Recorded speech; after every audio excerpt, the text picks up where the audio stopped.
بسم اللہ الرحمن الرحیم۔ السلام علیکم ورحمۃ اللہ وبرکاتہ۔ محمد صداقت صاحب نے سوال پوچھا ہے،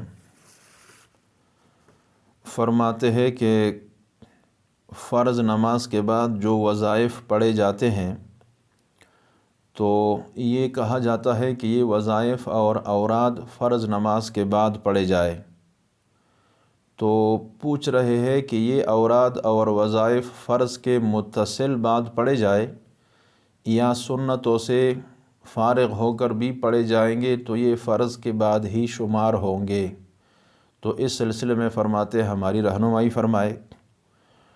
اس کا جواب یہ ہے کہ جن فرض نمازوں کے بعد سنتیں نہیں ہیں وہاں تو فرض نماز سے فارغ ہونے کے بعد جو اوراد ہے، جو وظائف ہے، جو اذکار ہے وہ پڑھ لیے جائے، لیکن جن فرائض کے بعد سنتی بھی ہے اس میں فقہائے کرام یہ فرماتے ہیں کہ چونکہ فرض اور سنتوں کے درمیان زیادہ وقفہ نہیں کرنا چاہیے، فرض سے فارغ ہونے کے بعد جلدی سنتوں کے لیے اٹھ جانا چاہیے، تو اس وجہ سے بہتر یہ معلوم ہوتا ہے کہ سنتوں سے فارغ ہونے کے بعد جو اوراد اور وظائف ہے وہ پڑھ لیے جائے۔